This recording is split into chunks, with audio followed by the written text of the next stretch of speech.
It's 1:05 on the dot, so we're going to go ahead and get today's show started. Hello, tech marketers, and welcome to Unplugged Online. My name's Todd DeRoca. I am a marketing maestro here at Spiceworks. That's just a spicier title than marketing manager. But I'm going to help answer a lot of questions today with the help of our panelists when it comes to the IT decision maker and the business decision maker, what kind of content they like, and of course, where they consume that content. Because as a tech marketer, one of your biggest hurdles this year is budget constraints, and we saw that in one of our recent data inside of our Mars versus Venus report. It was basically IT pros are from Mars, tech marketers are from Venus. So we'll talk about that report today and all the data inside of it. But again, we want to help you guys out there understand really who is the decision maker when it comes to your products and services that you are trying to get out there. And so we're going to ask the panel today. If this is your first time at Unplugged, welcome aboard, but a little background about the program. We travel actually all across the country with a live panel, and it's usually local IT pros that join us, and we open it up to any tech marketers out there, and they get to ask these IT pros any question they have. And so the IT pros get peppered with all these questions, but the catch is that the IT pros get to answer in true Spiceworks fashion with honest and straight talking feedback. And so that's exactly what you're going to get here today. Is I'm going to ask them a lot of questions, questions about some marketer myths and marketer bad behavior, and they're going to give some honest feedback, but they're also going to give you great insight into how to really build your marketing strategy and your marketing program to talk with them. So let's go ahead and get to the most important people on this panel. It's not me, but it's the actual panelists and IT pros themselves. So we're going to go ahead and start with Mr. Brian Anderson, who is the Director of IT for Boston University's College of Arts and Sciences. So hello, Brian. Looks like you just joined us. Yeah, I had a little technical difficulty, but it's all good now. So who does IT send a ticket to when that happens? Just yourself? Is it a vicious loop that happens there? I give it to my staff. They give it back to me. Yeah. And so a little background about Brian there as well. Brian is from the enterprise level, so he's got 1,000+ users. He takes care of our employees. So for all you enterprise folks out there, pay attention to Brian and his know-how. Next up we have on the panel is Mr. Kevin Johnson. Hello, Kevin. Hello, everybody. So Kevin is the IT manager for the Cambria Hotel in Phoenix, Arizona. How hot is it there right now, Kevin? I think it's like 106, something like that. Woo! How hot's the server room? Is it pretty cool? It's 74 degrees. Nice. All right. So a little more about Kevin. Kevin is one of our jack-of-all-trades IT pros. So basically, he's at a smaller size company, and he is, 8-armed octopus man trying to do everything, with a small shoestring team. So Kevin, welcome aboard. Next up is Kelly Sullivan. Kelly is from the database. He's a database administrator and IT project manager for Stonegate Senior Living Center. Hello, Kelly. Hey, Todd. How's life? How's life in the IT world today? Oh, busy. Busy? How many tickets do you have on a typical day? Oh, I believe we get about 200 to 300. So marketers, it's a very important number to see. 200 to 300 tickets a day is what Kelly's dealing with. So when you wonder why they're not opening up your emails or why they're not getting back to you, that's a prime example of why. Because Kelly is also works at an enterprise level as well. So he's a very busy IT guy. So thanks so much, Kelly, for being here. And then finally, rounding out the panel here is Casey. Casey is from the IT department manager for Johnson & Bell Trial Lawyers. So welcome aboard, Casey. And Casey, you are an IT guru, so you're in that middle of the pack kind of thing. What's your typical day like? Tell the marketers what you normally do from the moment you get in your car to the moment you actually get to work. Well, very first thing I do is I drink a very strong cup of coffee. But after that, one of the things that I actually like about what I do is that no 2 days are ever very similar. I spend my time helping out the other IT staff members. Sometimes I'll even help out with trial presentation stuff, or sometimes I'll even be in a courtroom for a day, like I was earlier this week. Which I don't really like doing. I hope it wasn't because you did something wrong. I hope you were just there to help out. But yeah. Well, so IT pros and Spice Heads, thanks so much for coming. Marketers, by the way, these guys are Spice Heads, and when I use the term Spice Heads, that means they're community members inside of our community of millions of IT pros and thousands of tech vendors. So that's the word I'm going to use today, is Spice Heads. So first off, we're going to jump right into the conversation about ITDM versus BDM. And again, in a nutshell, an ITDM is anyone from a sysadmin to an IT manager to somebody really working in the trenches, dealing with the products and services that you are offering. Now, the BDM, or the business decision maker, is somebody who is that C-suite level, or higher manager directorial level, that maybe not in the trenches as much, but they at least can see the problems that are happening. And so we're going to get through this segment of the show, and we're going to talk about the ITDM versus BDM and give you some quick takeaways on how you can know the difference between the two. And so why it's important for you to understand the difference is because, again, one of your #1 hurdles that we've heard from marketers in our recent report and survey data is that your budget and the budget constraints are the #1 problem for you to do an effective campaign. And so why not make sure that the dollars that you have, the little dollars you have, go to the right people and are targeting the right people? So I want to go ahead and first start with Brian. And again, I think, Brian, you have a really different view of this at an enterprise level or a larger company. When it comes to looking at the budget or signing those, just making those decisions, where are you at in that process? What is your key role in that process? Well, I'm in a weird spot where I work because I'm somewhat responsible for a budget for our office, but also responsible for a budget for the college that I work in. Right. So I work with our business office very closely, who in this case would be the business decision maker. And they rely on myself and my staff to make the decisions as to what projects to go forward with and try to really get that value out of that dollar. Make sure the project makes sense and make sure it's going to be worthwhile. So does the business decision maker really just tell you that there's a problem and he says go figure it out, or are you coming to him saying here's the problem, here's how we can figure it out? Well, it's usually our faculty in our departments will be the initiators of any solutions we end up implementing. They'll come to us with, I need storage, I need networking, I need web services, I need something else. And we work hand in hand with our BDM to make sure that it makes sense to implement it. Got it. And so I want to flip over to Kevin here. Kevin's at a little smaller of a company with users. But Kevin, what is your role in this whole process when it comes to the BDM and yourself? Do you work hand in hand, or is it similar to the other ones where it's like I just tell him here's what the solution is and he signs the dotted line? There's that too, but usually get my I usually come up with a solution of the problem. The problem comes to me from my users. And then once I come up with a solution, I usually work out what's the best for the business, what's the best dollar, what's going to give the best bang for the buck kind of thing. And then I say to my business decision maker, this is what we need to do. What can we do? And then they say, well, we got X number of dollars in the budget. Can you make it work there? Or they just say, okay, here's your check. Take care of it.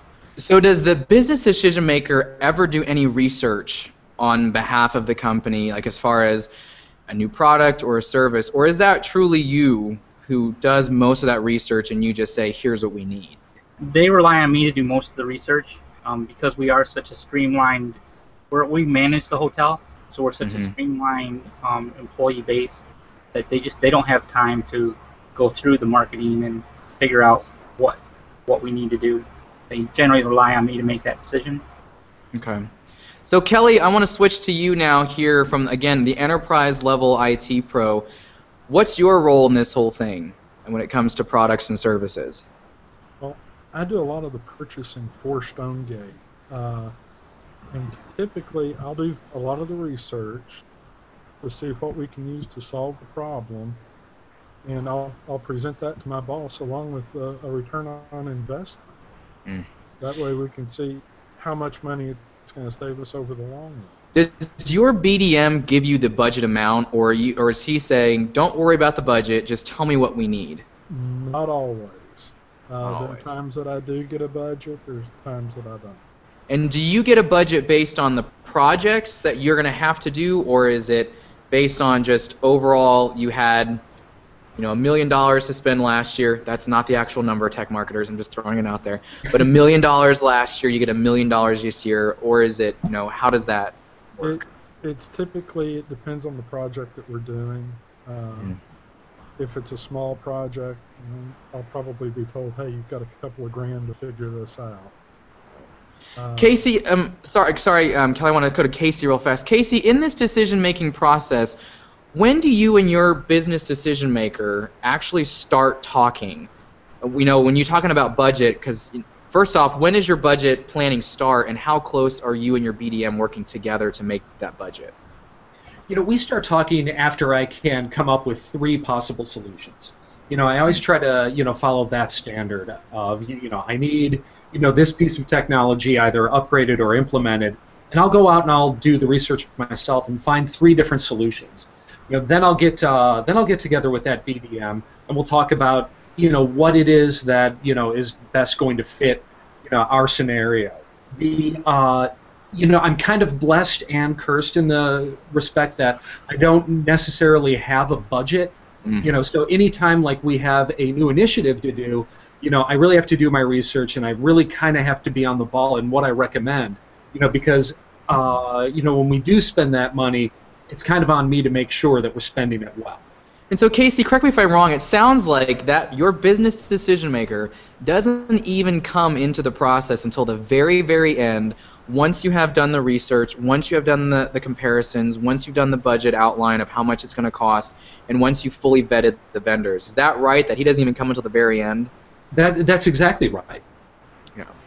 And so in tech marketers, I think that's really key to pipe in on, because even our data supports that type of process, because in our report that we are going to be sending you after this Google Hangout, but also we're talking about today, around, I think it was 60 to 69%. What's that exact number, Catherine? Was 69% of IT pros are saying that the BDMs are part of that purchase decision. So about 70% of them are part of that decision, but of the IT pros we surveyed, 100% of them said, and you heard it on this panel, that they are part of that purchase decision. And Casey just told you there is like, listen, you could go to the BDM, but really, the workhorses, that in the trenches people are these panelists like Casey who do the research first, who would then just go to the BDM and say, here's what we need. And I want to go to Brian here on this one. Brian, when you go to the BDM, what things do you have to tell him to convince him, I guess? Or is there any convincing that you have to do? And I'm interested to know, too, from the other panelists, and I'll just throw it out after Brian answers here, is there much convincing that you have to do at the BDM when you have to purchase a product? Brian, we'll start with you. It depends on how expensive we're talking. If it's low dollar amounts, usually a quick memo request will suffice. If it's something that gets large, $100,000 plus, I usually have to bring it to a couple of deans and get approval at that level. Got it. And so again, yours is at the very end though, so it sounds like you just say, here's what I want, and the BDM signs it off. Is that correct? For the most part, yeah. And then do you have to give him any type of research? Like, for example, let's say Tech Marketers is watching today. We've got close to 100 of them watching here today, and the Tech Marketer is saying, great, so I've got Brian the info he needs. Do I need to give any info to the BDM? Is there specific pieces of content that, whether it's a white paper or a case study, that you would give to the BDM to make it a lot easier for him to say yes or no? Yes, I've used case studies and white papers in the past just to make a convincing argument that this was the right solution and this is the direction we should be going in. But at the end of the day, I don't have final approval on the budget, so I have to make a good case to make sure I get the money that I need for the project. Kevin, is this similar in your situation too, of what Brian was saying? It's almost exactly the same, even though we're a lot smaller than him. I come up with the research, I figure out what we need, and then I present it to the BDM. I'm saying, here's what we need, this is what supports what we need, and they say okay or no. Does the BDM ever come to you and say, I think we should go with this vendor, and just do it? Does that ever happen in the process here? It does in a little bit of way, because we're actually with a bigger destination hotels, which is a bigger corporate. We got a lot of preferred vendors that the corporate likes to use, so we kind of get push that way. But when it comes to the end, it really doesn't matter. I can pick anybody I want. And so we'll pop over to Kelly for this question. Kevin brought up the word preferred vendor here, and as a tech marketer myself, I want to dive into this a little more. If a marketer wanted to become a preferred vendor in your organization, who do they talk to? They talk to the IT decision maker? Are you guys the ones to say this should be our preferred person, or do they go to the BDM? They do come to me first. You're the gatekeeper, basically. You're like the guard at the store. Okay. And a lot of times I'll do that just by sending out quotes for things, or a request for a quote. And one of the other things I look at is how well that representative takes care of me. Like, if I have a problem with something and I shoot them an email, I look to see how quickly they respond. So those small little detail points matter to you. It's the big picture. They do. And would you say that personal interaction, how much weight does that have over the content that they may give you? Is the personal interaction, higher weight to you than what kind of great content they're giving out, or are they both equal, or is one better than the other? They're both equal. They're both equal? They're both equal.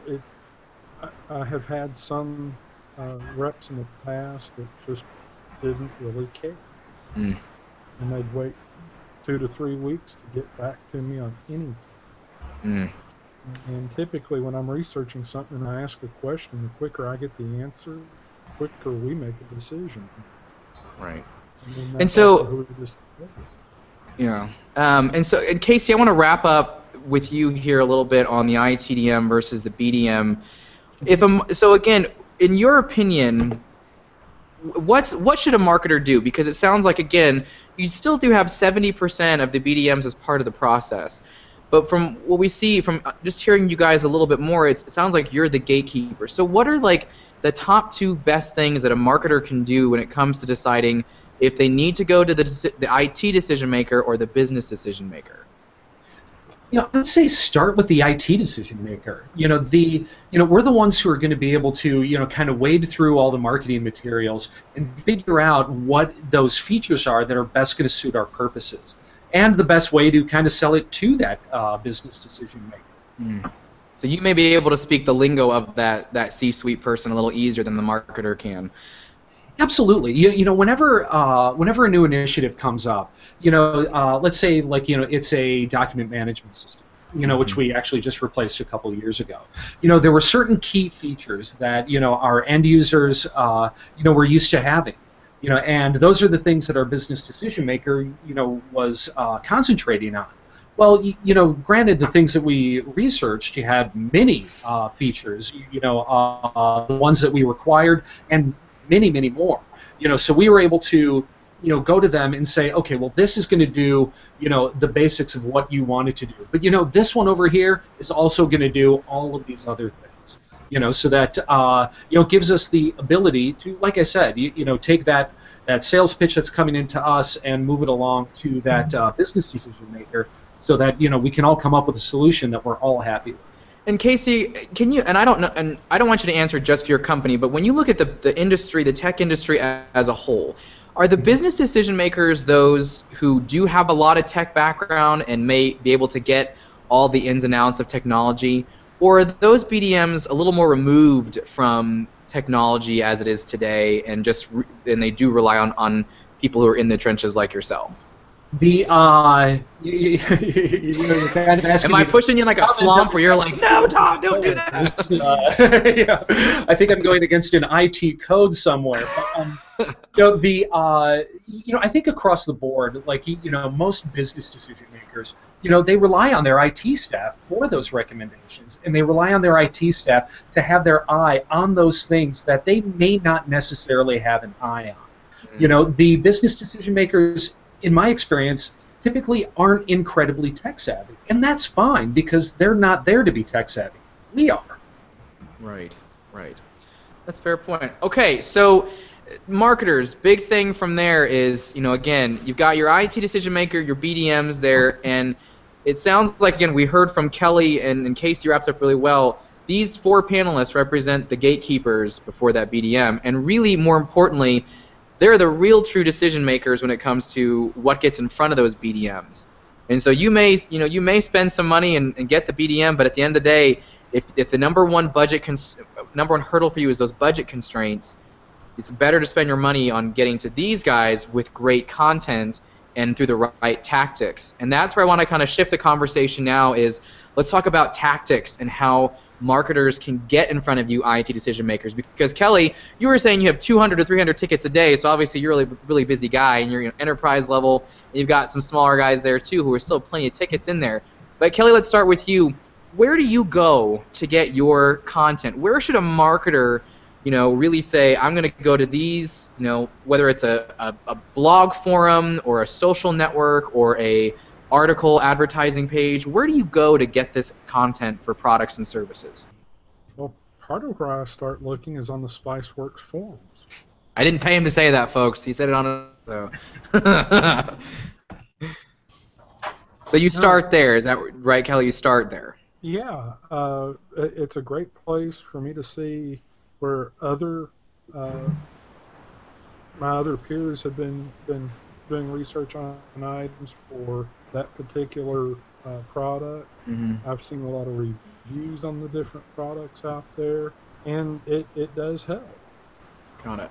And so I want to pull up this graph here for the marketers, as Kelly kind of stated that, and so hopefully the screen sharing works here, so give me 1 second as I pull this up. But I want to show you this data point, and it's here on this one. I'm not sure if you can see it very well, but we'll hopefully blow this up here for you. Look, the channels that IT pros use to learn about products and services, if you look over here, this is the big one where I think a lot of marketers may feel, hey, put it on a social network. But when we look at the data from our recent report from, our Mars and Venus report, which again is IT pros are from Mars, tech marketers are from Venus, there's a big disconnect too, because again, IT pros are not using the social networks to where they learn about their content. Over here, they're learning it from vendor websites, Spiceworks, and IT forums and trade shows. So I'm going to go back to Kelly here. Kelly, how often do you use social networks like Facebook and LinkedIn and Twitter to get that content? Not very often. Not very often. And let's go to Casey. Casey, is the same for you when you go for content? Where do you go to find content? We'll say that Spiceworks is a given because we're so cool. No, but Well, where do you go besides Spiceworks to get that stuff? And is it social networking? It's not social networking. I mean, it's Facebook.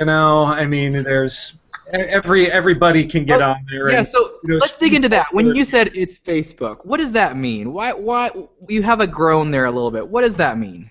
It means that Facebook is a social network. That's all it is. It's not something that people go to for, truth, authenticity, the definitive information that they're looking for. They go there to find opinions. Okay. Where I go, I work in legal, so that's that industry is a beast unto itself. I've actually made friends with like a lot of the other legal IT guys in Chicago, and the first thing I do is I just kind of see what they're doing to see how they work with like our compliance issues and any other industry specific things that I may need be aware of. Beyond that, I'll definitely hit some tech blogs, and there are a couple forums like Slashdot and a couple others that I'll hit, just to kind of find reviews of things. Mm-hmm. And I think an interesting stat that we saw again from our report is that 7% of IT pros trust the content on Facebook. So I think, Casey, you kind of harped in there again. It's more of opinions and not so much that really nitty-gritty content you're looking for here. And so I want to go over to Brian here. Brian, from your standpoint, where's your number one site that you go to, and what things are you looking for? What kind of content do you look for? Is it white papers? Is it webinars? Is it tech specs? What are the things that you're looking for, Brian? Usually tech specs and webinars are the first thing I'm looking for when I'm trying to review a product or do research. Mm-hmm. The second thing that I'm always trying to find, and it's not easy, is base pricing for a lot of products. If I have to reach out to a sales rep, it's and we'll get into that. We got a data sheet here that shows the big disconnect between what marketers are putting inside of that content and what you're looking for, Brian. So I think that's great that you brought that up. So we'll show that in just a second. And Kevin, I want to bounce over to you really fast here. When again, the content that you're looking for, how can a marketer get to you? Is it an email? Is it a blog post? Is it a ad? Is it a phone call? What's the best way for them to get in front of you? Well, first of all, it's not a phone call because I don't answer my phone. I don't have time. How many IT pros in this panel would answer a phone call? Nobody. All right, nobody raised their hand. So marketers, keep that in mind. All right, Kevin, continue. Usually what I do is I reach out to my colleagues in the different hotels and say, well, hey, what's going on? And then from there they'll say, hey, you need to talk to this person, and I will go to this person. And if I initiate the phone call, usually I ask to say, please send me an email if I don't get a hold of the person, because I'm never at my phone to answer phone calls, just because I have so much going on my plate.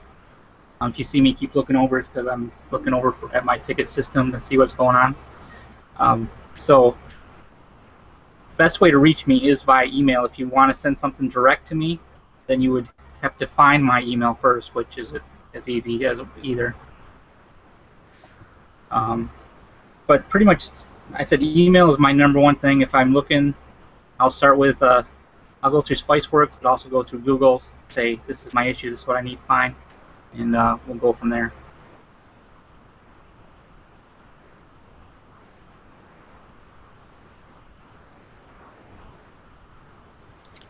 Sorry guys, Todd's computer froze, so we will resume shortly. Hopefully you guys can hear me. I don't know.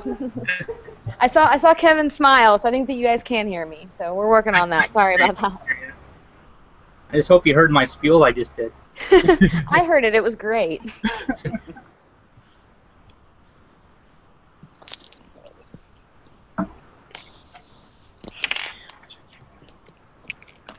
Hello. So, I needed an IT pro to help out because apparently my computer just crashed. But hey, we're working with it. Now you can see the behind the scenes. I'm in a studio, right? So anyways, so great. So we got the info from Kevin and you guys about the content that you're looking for and all that great stuff. What I want to know now is where let's see, what is the best type of content that you would like to get it from? And let's go ahead and start with Kelly there. Kelly, what is your favorite type of content that you would want to consume? Spec sheets. Spec sheets, okay. And what's on those spec sheets that you're just like, what do you want on them? As much as possible. Okay. I need to know what kind of bandwidth restrictions, if it's for a network item. Okay. Power supplies. I need to make sure I've got enough power to power it. Okay. What about as far as cost? Is that part of that spec sheet that you want on there? Is the cost of everything? The cost would be great. And can you help dispel some fear a little bit about when you put the cost on? This is what marketers are going to say, because I've been in this situation before, because I used to to market to IT pros. When you put in the price, it automatically people are like, oh, I don't want to see it then if it's too much money. So can you help dispel that myth that price is a bad thing for marketers to put into their tech specs? Oh yeah, easily. In fact, I'll give you a good example.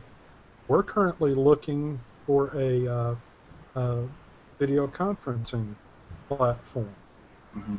And if you tell me what the cost is, I can look to see what our return on investment will be and figure out how long it'll take us to pay for it by saving travel expenses. Got it. And so I want to pop over to Casey here real fast. Casey, when it comes to content, Kelly was saying tech specs are a big thing for him. What other content pieces do you really like to see? I got to agree with Kelly. Like, I do want to see at least a price range. It gets a little annoying when you get into that realm of like, well, if you have to ask, as far as price goes, like, at least give me a range. Another thing would be, that I would like to see is, what components of this solution that we're looking at, where's the bandwidth hog? I know that I mean, obviously, they're not going to. No marketer's going to tell me like, yeah, this part of our instant messaging system is really going to weigh down your network. No, not that. But let me know where I really need to beef up my network to implement your solution. Like, what is it on the what do I have to have existing on my network that'll make your product actually run well? Right. And so, Casey, you want to stop on there for a little bit. As you can see, our IT pro, Arthur, just helped me out. We fixed my computer, so I'm back in the studio seat here. So, quick change there. But so Casey, on that, so what type of content do you, would you fill out, what type of content would you fill out a form for? There's a big disconnect of, what marketers are gating and what they're not gating. So what content would you fill a form for? Boy, that's a good question. I mean, are you webinars, white papers, case studies, infographics? To tell you the truth, like I do think case studies are valuable. Because one thing that I always ask myself as I'm reading through a spec sheet is like, what was somebody else's experience with this? Every once in a while I'll ask a marketer, hey, can you give me a recommendation of somebody who's currently using the system? And 9 times out of 10, they don't want to give it to me, and I understand that. I get that, but it would be really helpful. Like, I kind of want to be able to compare apples to apples and see what the real world, scenario is. Right. So I want to share this stat with the marketers out there now about, again, what IT pros are looking for and what marketers are actually only giving out there. And so one of the stats are, free product trials. 90% of IT buyers want that, but only 58% of marketers are giving that out there. Again, 90% of IT buyers want those free product trials. 58% of them are only giving them out there. And what Casey was saying is those product reviews or case studies. So product reviews, 99% of IT buyers want that. And again, this is shown in our IT pros are from Mars, tech marketers are from Venus report that's online right now. Just go to spiceworks.com/marketing and grab that report. We'll also send it to you in just a little bit. But and only 60% of marketers are giving those product reviews. Now, it's a really good thing that Casey brought up the case studies, because this is where the gap kind of slowly comes together for marketers and IT pros, because IT buyers, 72% of them want those case studies, and marketers, about 82% of them are making them. So that's great news for marketers on that end, so keep those coming. And I want to go back to Brian here. From the enterprise level, would you fill out a form that has 12 boxes in it for a white paper, or what's your limit on how many boxes you're going to fill out? I would give my name, email address, and phone number, and that's all I'd want to give. Okay. And why wouldn't you want to give? Because as a marketer, here's the thing. If I send you an email, you may not look at it. But if I got your phone, I can call you up, and you're more than likely going to answer it, right? I have a front desk person. He's my gatekeeper. Okay. So again, so it sounds like, so is email the best way for them to get in touch with you? It is, and if the email has engaging content, I'll be more inclined to click on a link, go to a website, start looking at products that I'm not aware of. So what kind of things what kind of information should they include in that email? Because we also have some more stats on that, but I want to hear from you first. What is the kind of information you want in that email? Is it images and graphics, pricing info, data points, testimonials? What do you want to see in that email? Click on the email and then reach back out to that marketer. A combination of some data points, maybe some other companies that might be in my industry that are using the product that I could relate to. Mm-hmm. I don't care so much about graphics. It doesn't always help. I mean, that's for trade shows and getting people who aren't really in the nitty-gritty interested. Mm-hmm. But I'd rather details. Yeah. What's it going to cost me? So I'm going to show this data sheet for the marketers out there. Again, this is from one of our recent reports. And I think it's important for you guys to see exactly that disconnect. And it kind of goes to exactly what Brian was saying here is, look, the information that marketers include versus what IT pros want. Images and graphics, 84% of marketers are putting that in their content, but only 38% of the IT pros find that useful. When it comes to detailed text specs and info, 90% of IT pros want that, but not close to half of marketers only doing that. And pricing info, this is a big disconnect here. 88% of IT pros want that, and 23% of marketers are only getting that. And here's the other thing I want to tell marketers a little bit on that. I know that's a little scary. I've been in your shoes where I've had to sell products, but in the long run, it may be better for you to give that pricing info up front. And an IT Pro panel, correct me if I'm wrong, but if you gave that number out there first, you actually will get the people to opt out quicker. And so that way you can get those higher quality leads that you know your sales team can actually work to get a higher return and to increase that velocity. Am I on the right path there, IT Pro panelists? Is that kind of the right thought? Yeah. Yeah. And so Kevin, from your standpoint, if a marketer doesn't put the pricing info, what happens at the end of the day for you? Usually I ignore it. Yeah. What if a marketer said, hey, it's going to cost you $100,000. I don't want to put that in the email. Would you be okay to see that large of a number even if it was $100,000? Oh, of course. Exactly. I mean, we want to know what I said, like Brian was saying, we want to be able to get a return on investment figured out when it's going to pay back. The number really doesn't scare us. Right. So the number doesn't scare you. It's it's not knowing what that number is. Exactly. And again, because when you have to go to the BDM, so regardless, you want to know that number anyways, because you're going to have to go to the BDM or yourself to know how much that budget is and to get that, approved at the end of the day. So, exactly. Okay.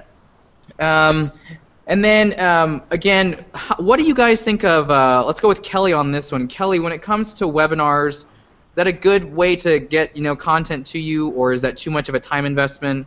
Or where in the pathway do you want a webinar to come at you? Like when you're early stage research, middle stage, or late stage? Probably while I'm doing research. Okay. It all depends on what all is happening. Mm-hmm. Like I said, we get a whole bunch of tickets here.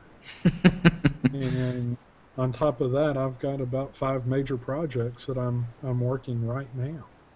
So you've got 300 plus tickets a day plus 5 major projects, enterprise level, lots of stuff going on.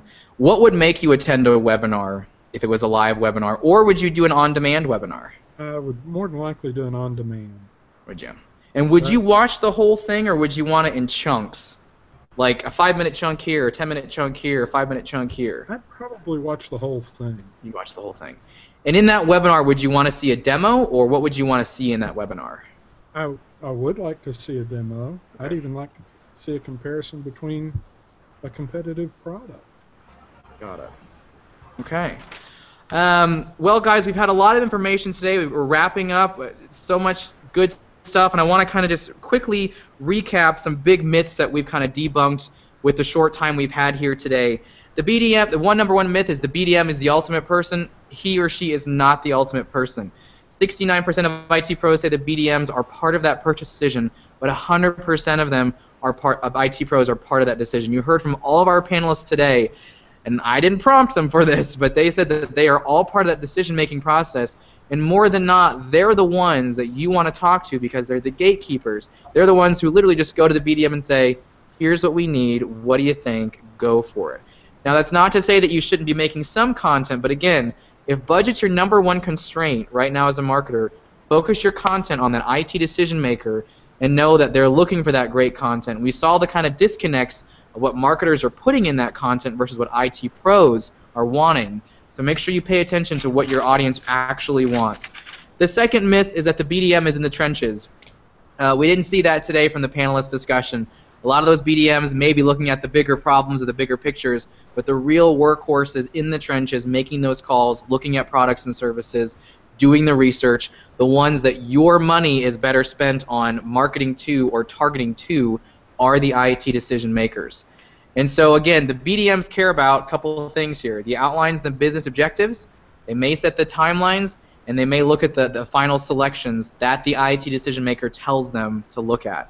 The ITDM cares about the problem, all the solutions, who's on their vendor list, who makes the preferred vendor list, any kind of plug and deploy of new products, and maintaining the solution, and then replacing the product. So again, I think hopefully we've kind of shed some light on these myths that may be out there. And real quickly as we wrap up here, I want to hear from each one of you guys, starting with Brian.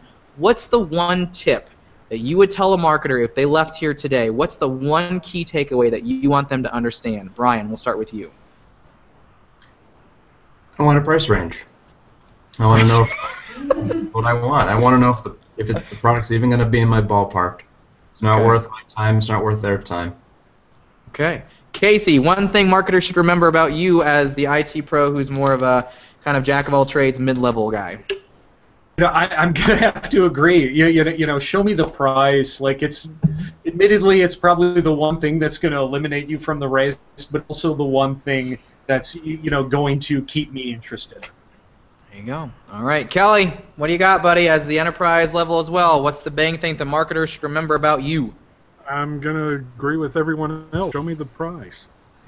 Price. Money. Kevin, you on the money train as well? I agree with the price. We do need to know what it's going to cost us, and that comes down to. In the end, that's what it comes down to: is what is it going to end up costing us? Yeah. Simple. Okay. So marketers, you guys have heard a lot of stuff today, and don't worry, I'm sure it's a lot to digest. But after the hangout today, we're going to have some great reports coming your way. Number one, it's going to be the IT pros are from Mars, tech marketers are from Venus report that showed the data points, that I showed you today and told you about of the disconnect between the marketers and IT. You can use that as you structure your next budget cycle and your next marketing strategy for your next program. And then the other report we have for you is the IT Buyer's Field Guide. And I'm sure many of you are thinking right now, like, oh my gosh, these are elusive creatures, these guys out in the wild, how do I get a hold of them? How do I talk to them? Well, the IT Buyer's Field Guide is a really fun, interactive way to look at each one of these IT pros. And you saw them here today in the real life, the enterprise level all the way down to the small, mid-level, small SMB style, how you should approach them, what kind of their behavior is, their makeup, and the content that you should be using to talk to them. So watch for that email to come through and digest that, and hopefully it'll make you a better and spicier marketer.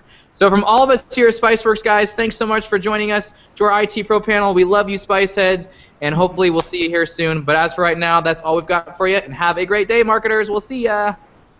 Bye.